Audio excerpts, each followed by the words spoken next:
Welcome to the summer series. And I need to ask you a question. When was the last time you were triggered? If you're like a lot of the world, probably recently. But in this episode, I am going to really challenge you to set the intention to become untriggerable at least most of the time, because your peace is important and you need to learn to protect it. So let's dive in. Welcome to the School of Self-Image, where personal development meets style. Here's your hostess, Master Life Coach, Tonya Leigh. Hello, my friends. Welcome back to the summer series where we are revisiting some episodes from the past. And today's episode is a result of me getting extremely triggered last week. I am someone who today rarely gets triggered. It takes a lot to trigger me because I value my peace more than anything else. But last week, during my father's celebration of life, actually, I found myself on the pew of the church in a full feeling of rage inside of me. So let me tell you what happened. We had already discussed as a family my dad's celebration of life. We didn't want to call it a funeral. We wanted to celebrate the man he was. We wanted to celebrate his history, the funny stories, just all of the ways that he blessed his family and his community. And you have to understand, I grew up in a Pentecostal holiness church. So funerals typically are full of a lot of preaching, a lot of the Holy Spirit. Like it can get wild. And I just told my mom, I'm like, you know what, Mom, Dad's lived his life in such a way that we don't need to do all that. Like, I want this to be about Dad. And so she agreed. And she had asked the ministers who were speaking to really keep it about Dad and his life and his legacy. Well, let's just say one of the ministers got up to speak, and quite early on, I thought, oh no, this is about to go off the rails. This is not what my mother requested. And as he spoke, I literally could feel heat coming up into my chest. And I'm sitting at my dad's celebration of life, pissed off. I was so angry. And I guess he looked over at the family, and I just had my head in my hands. And then I looked over at my mom, and she was doing the same because she was feeling the same thing I was. Now, thank goodness he brought it back. He brought it back. But in that moment, you all, I felt like I could hit someone. I was so triggered. And I thought about it, like, why was I so triggered? And in that specific situation, it was because I felt like a boundary was crossed. My mother was very clear as to what she wanted, and it was almost as if he was about to say, it doesn't matter what you want. I'm doing my own thing, as if it was his show. Now, let me just say, I love this man. I really do. He's an incredible human. And we as humans, we make mistakes, right? And I sat there and I thought, oh my God, my dad would not want me to feel this way. He would not. My dad was such a peaceful man. He would not even be thinking, one bad thought right now. But the reality is, and we never want to dismiss what we're truly feeling, I was completely triggered. And on top of that, I felt completely helpless in the moment because I didn't want to get up and make a scene. Now, as I said, he quickly brought it back and got things back on track as to what my mom had asked him. And so I was able to let it go. Now, had it not gone that way, I had already planned to pull him aside after the service and say, hey, what happened? Let's have a discussion as to why you didn't honor my mother's wishes as it relates to my father's service. But I felt like he deserved a little grace because he did self-correct. But what about those moments where people don't? Boundaries are crossed, or sometimes the trigger is not even about a boundary crossing. It's just about someone highlighting maybe an insecurity within us that we haven't healed. That's the thing with triggers. There's always a lesson within them. And if you're always reacting to them, you're never drilling down to what is it truly that's being asked to be looked at and examined. There are times in my life where people would say things like, oh my gosh, you've been married twice And I would be completely triggered with shame, triggered with just a lack of self-worth. And I realized it was because they were triggering a belief that I had about myself, that I was a failure in relationships, that I was worthless when it came to marriage. And the moment I healed that, like someone can look at me now and say, "You've been married twice?" And I'm like, "Yeah, sure have," and feel absolutely nothing. That's why we need to learn how to examine our triggers. We need to learn how to coexist with humans because humans, we all have our different thoughts, we all have our different beliefs. And if we are always being triggered by other people, here's the one thing that made me want to prioritize dealing with my triggers. And it's when you are so easily triggered, you are out of control in your own life. You give everybody else control over your emotional state. And I don't know about you all, but I don't like feeling like I'm controlled. I like to feel in control of who I am. And the way most people go about it is like, let me change you. You need to change so that I can feel better. But that is not how the world works. And so for me, I wanted to become an untriggerable person so that I could feel like I have self autonomy and that I control myself. Now, listen, as I just demonstrated, I still get triggered. I am not completely untriggerable, and we're not going for perfection. What I want to encourage all of us to do is just to be aware. When you're triggered, it is an opportunity to go within and to look at yourself. Did you allow someone to cross a boundary and you didn't speak up for yourself? Is someone triggering a feeling of shame or insecurity? Every trigger can be your teacher. What we're doing within the membership next month is we are doing a whole month on loving difficult people. Yes, I want you to think about the most difficult person in your life, and I want you to imagine loving them. That does not mean you are going to be spending time with them. It doesn't mean that you have to allow this person back into your life. But when you allow other people to affect your moods in such negative ways, you have given them your power. And what I've noticed is that when I am operating in that way, it affects every area of my life. It affects my business, it affects my other relationships, it affects my money, it affects my well-being, it affects everything. Because energy is your greatest resource. And if you are spending time avoiding, if you're spending time reacting, if you're spending time hating another person, that is energy being channeled in a way that does not serve you. You free up that energy and all of a sudden you get your creativity back, you get your zest back, you get your joie de vivre back because you are saying to yourself and to the universe, I am not going to let other people determine how I feel. No one gets to decide how I feel but me. And if you are having problems loving difficult people, it's probably because those people trigger you. And understandably, it may mean you need to put up some boundaries, you may need to distance yourself.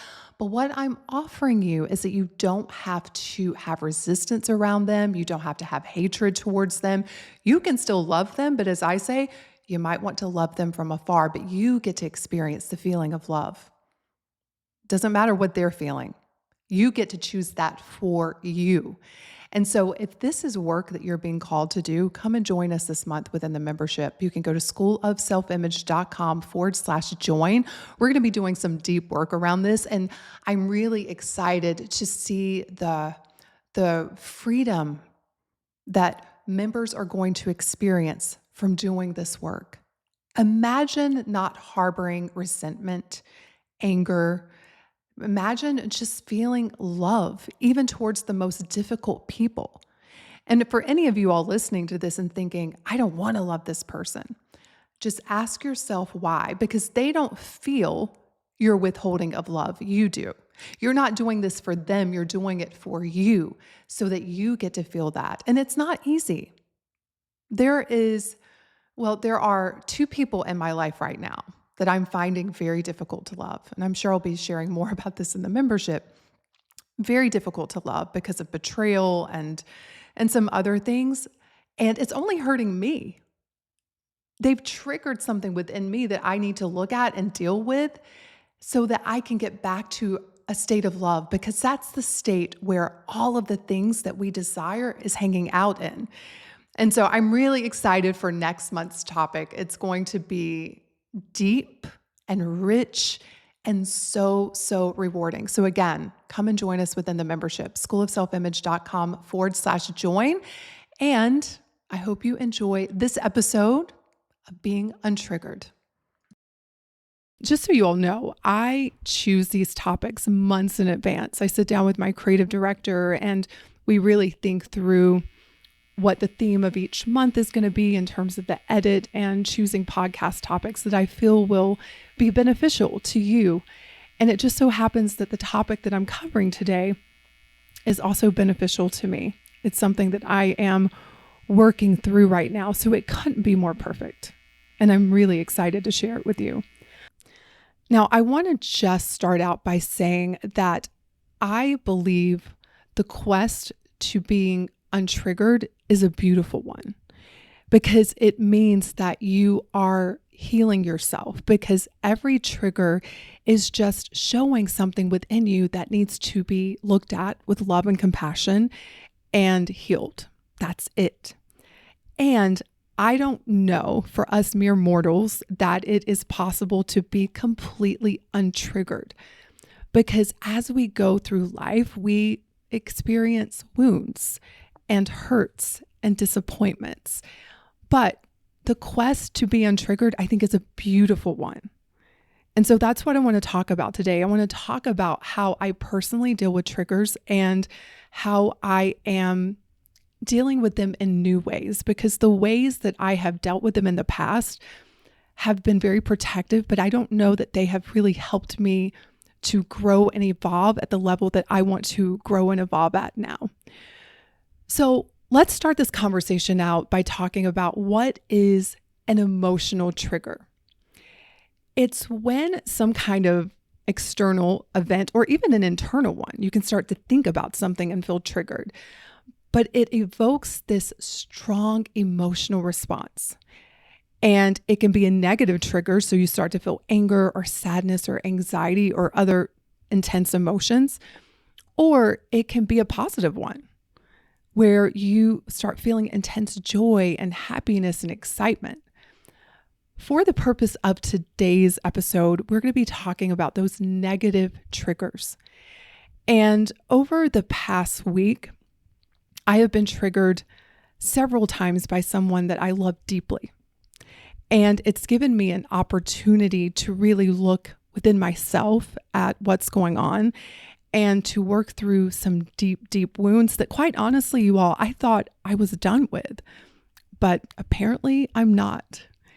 And sometimes I feel like, and this is just a total side note, I feel as if we can put people on pedestals, especially our teachers, our coaches, our mentors, and we can start to think that they are perfect and they have the answer to everything. And I never, ever want to place myself in a position where I don't share my humanness.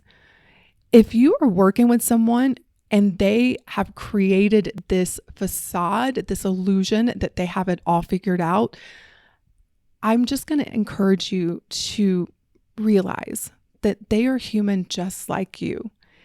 And we are all learning and we are all figuring things out. And when I'm having a hard time, I typically don't like to share until I'm on the other side of it, because I don't want to dump my problems on my community. And so I often share after I'm on the other side of it, but it just so happens that I'm in it right now. I'm in the muck of it. And I am working through some really deep stuff, and it happens to coincide with today's topic. And so I'm just going to share with you my process, if that's okay. And if it's not, you can just turn off the episode right now. I love you, can come back next week. But if you want to learn, maybe you're triggered right now, I really hope that this episode will support you. So let's start this conversation out by talking about how we react to triggers. And I have identified 6 ways that most people react to a trigger. The first one is some people fight. This is when they react. They may say hurtful things. They may even get physical. They get very, very aggressive. Other people flee.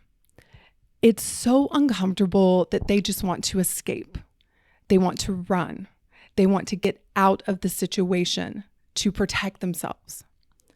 Some people freeze, meaning they just stand there and they do nothing. And oftentimes when you're freezing, what you're doing is you disconnect from your body, and the feeling of overwhelm just causes you to shut down, making it very, very difficult for you to express your feelings. You just stay put and you just hope that it goes away really quickly. Another way that sometimes we respond to a trigger is that we fawn, meaning we people please. We say whatever we need to say to get the other person to calm down or to stop whatever they're doing or to win their affection. We people please at our own expense. The other thing that we may do is fault. We will blame the other person or we'll blame ourselves for what is happening. Those 5 reactions are from our trauma, and they all probably protected us in the past. I was having a conversation with Fonz not too long ago, and we were talking about this because Fonz's reaction when he's not aware is to fight, because he grew up in a childhood where if he did any of these other things, it would literally get him killed. If he would flee, they were going to find him. If he froze, he was going to get beat up. If he people pleased, he was going to be seen as weak. If he found fault or didn't stand up and take responsibility, he would be seen as weak. And so his reaction and what he learned to do from a very young age is fight. And it's so interesting even now, I rarely see him in that energy, but if he's backed in a corner, I can see where this is the energy in which he responds to a trigger. And it's so understandable, right? But what's interesting is we had this conversation, how he sees that as a strength to being a fighter. And I tried to explain to him, I'm like, but listen, when I was a child, if I tried to fight, I would get in deep, deep trouble. What served me and what protected me was to either freeze or, and this comes when you have abuse, right? You freeze and you just hope it's over really, really soon. Or to fawn, to people please. Those are my strengths. Those kept me safe. And so I share this with you all because no matter which of these that you may tend to go to when you're triggered, don't judge them. They all kept you safe as a child. They were your strengths. They were not your weaknesses. However, as we grow up into big people, into being adults, it's time that we step into the 6th option. And that is to face our triggers. So we can fight, we can flee, we can freeze, we can fawn, we can find fault, or we can face the trigger. And we can use that trigger to evolve us to the next level, to really look at what is wanting to be healed here. What do you need to recognize? What part of you needs a hug? What part of you needs to step up and claim your power? And so I want to share with you how I'm dealing with my current triggers. Now, to be clear, in the past, my response has typically been to flee, so to get away from it and try to never be around it again. And that is one option. But eventually, if you don't heal what that trigger is, it's going to pop up somewhere else. My other common reaction has been to just freeze. And the way that looks for me is just to like hope it goes away really soon. Just take some deep breaths and close my eyes and just like pray that it leaves. And because I experienced abuse as a kid, this makes sense. This is how I dealt with it. Because I didn't have the tools that I had now. I didn't have the autonomy. I was a child depending on adults. And so I would just literally like close my eyes and just pray, let this be over really soon. And then the other way was to fawn. Tell people how amazing they are, see what they need, and to give that to them so that there wouldn't be a confrontation. However, these days, my work is to face it. Face the trigger head on. Not to be afraid of it, but to use that trigger to open me, to teach me, to guide me, to help me learn and help me to evolve to the next level. So as I was saying, I recently have been triggered. Someone I love deeply said something that really hurt my heart. Now, we could argue that my thoughts about what this person said is what hurt my heart, and that is true. But I don't believe in us gaslighting ourselves and trying to pretend that we can just change our thoughts and be better. Because sometimes maybe it's not about us changing our thoughts. Sometimes these triggers are to let us know, hey, this behavior isn't okay. Sometimes, however, it is something that we need to change. And many times that has been my process of realizing, oh, this has nothing to do with that person. Has everything to do with me and something that I need to heal. But in this situation, I'll tell you what I did. So this person said something and I could just feel for the first time in a long time, just anger. And that's not typically an emotion that I feel. I feel anger when I feel like I'm backed in a corner. And I think what had happened is that stuff started to add up that I was just fleeing from or freezing from or fawning over. And I hadn't addressed it, and that was on me. I told you all this is going to be a very vulnerable post for me, but I want you to see my very human side. This is it. And so when the person said this thing, I got so angry. Like I could feel heat in my body. And I noticed what I did. I said something immediately. I'm like, what did you just say to me? And we exchanged some words and I could feel myself wanting to flee. I was afraid of what I was about to say. But I did the following steps. And this is what I encourage you to do. And listen, we're going to mess it up. We're not going to do it perfectly. We're going to say things we don't mean. We are going to screw up. That's just part of being a human. It's part of this process. So the first thing that I did after we exchanged a couple of words, which goes to show you, you can start this process at any point. You can be in the middle of an argument after you've been triggered and do this, okay? I took what I call a sacred pause. So that's step number one. Take a sacred pause, which means to take a deep breath and, if possible, remove yourself from the situation. Now, this is very different than you just running away because the intention is different, right? The intention is like, I want to remove myself for a moment just so I can get myself together. It's not like I want to run away forever and never address this, but it's I need to remove myself so that I can go within. So that's step one. I even use this with my clients who overeat. I'm like, between that moment of wanting to eat, just take a pause and go in and check with yourself. Then if you want to eat, great, do it, but just take a moment. And so step number one, when you're triggered, take a sacred pause. You may be triggered by your husband. You may be triggered by your best friend. You may be triggered by your children or your mother-in-law. It doesn't matter.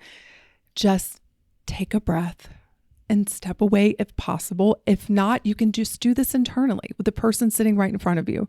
You don't have to say anything. You don't have to react. You can just be within yourself. Step two is the acceptance of how you feel, knowing that it is justified. Every emotion that you feel, do not shame yourself.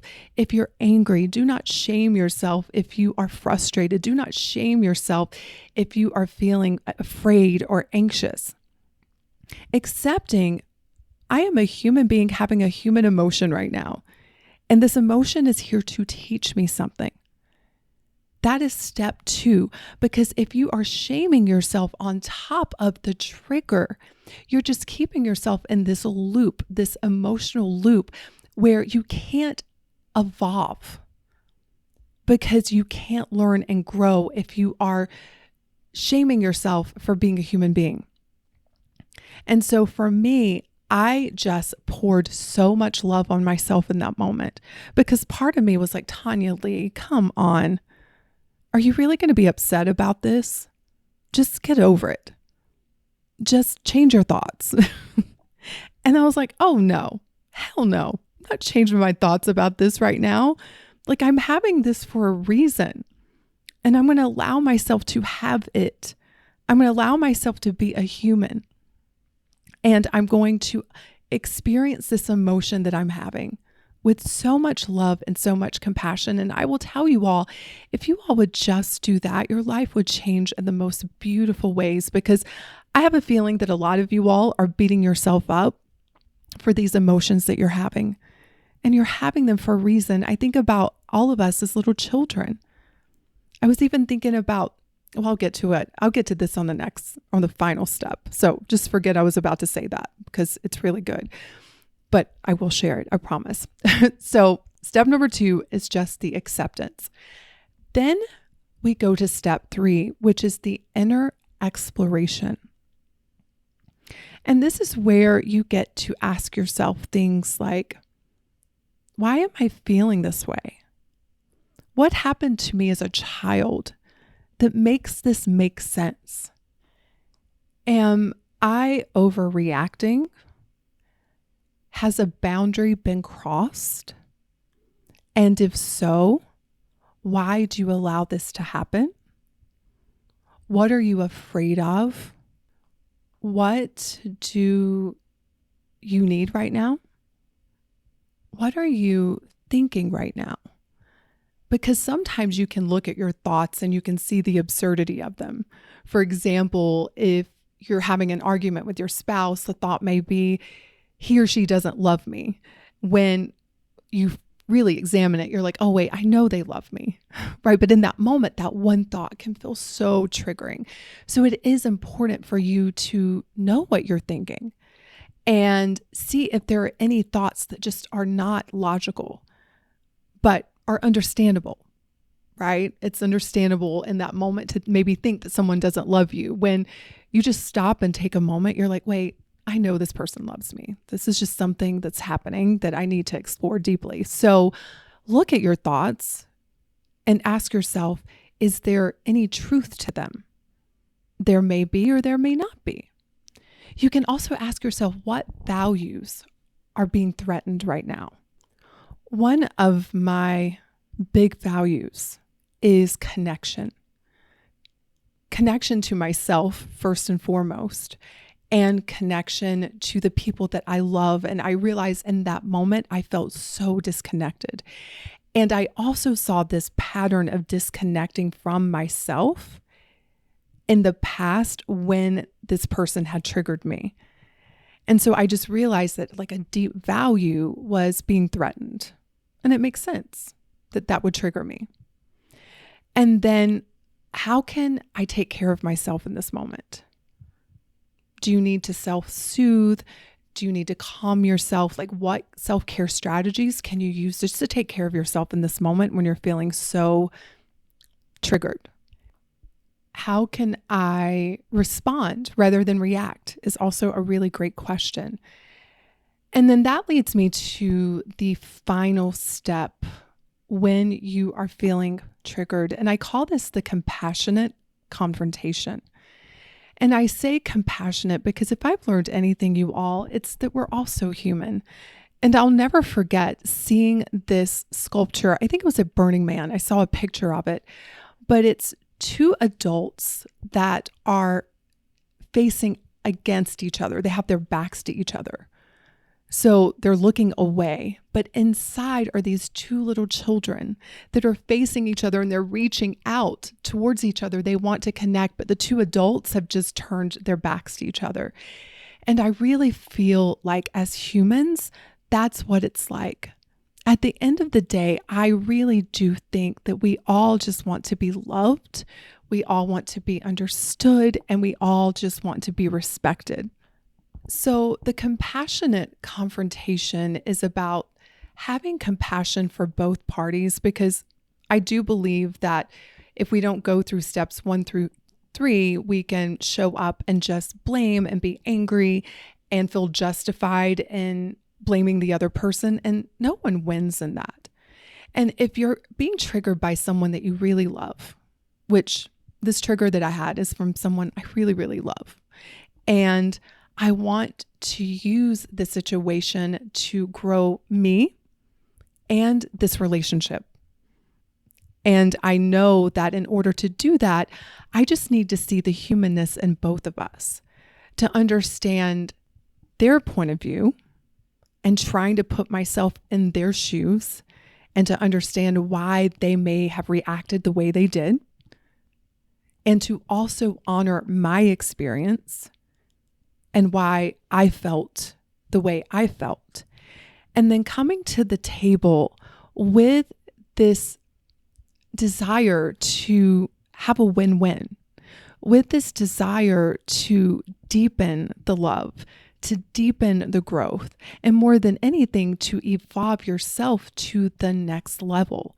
Because what I'm realizing that I'm being asked to step into is to stop the fleeing, the freezing, or the fawning, and to step into the next version of Tanya. And in so many ways, I've done this with other triggers, but there are still triggers in my life that come from deep, deep trauma, the fear of being abandoned, the fear that comes along with abuse, that I find that when I think I've healed it, it pops up again. And I'm like, oh, still got some work to do. And so I just see this as a beautiful opportunity to grow to the next level. And to protect our peace often means that we have to feel a lot of discomfort. Because if you think about it, you can only feel peace if you're willing to feel all of the emotions. Because if you're not willing to feel all of the emotions, you're always afraid, and that's not peaceful. And so I just realized for me, the ultimate peace is being willing to step into my power, to express myself with love and intention and in integrity, and to approach the people in my life with so much compassion. We can disagree on things. We can sometimes say hurtful things to each other than we don't mean. But at the end of the day, as I said before, I really do believe as the humans, we just want to be loved, to be understood, and to be respected. And along the way, you all, we're going to get triggered. So instead of running, freezing, fleeing, fawning, fighting, what if we just face them and let them crack us open, let them teach us, and let them evolve us to the next level? Because I think with each level that we ascend, with each trigger that we experience more and more peace. I love you all. Have a beautiful week, everyone. Cheers. Hey, before you go, I want to let you know that if you've loved this episode and you want more support in curating your self-image, I've created something just for you. It's a free podcast guide to help you find the episodes that meet you exactly where you are, whether you're craving for elegant success, vibrant well-being, magnetic presence, or stylish living. Or maybe you just want to deepen your understanding of the core concepts of self-image work. It's all in the guide. You can go to schoolofselfimage.com/guide and grab your copy now. Your next breakthrough might just be one episode away.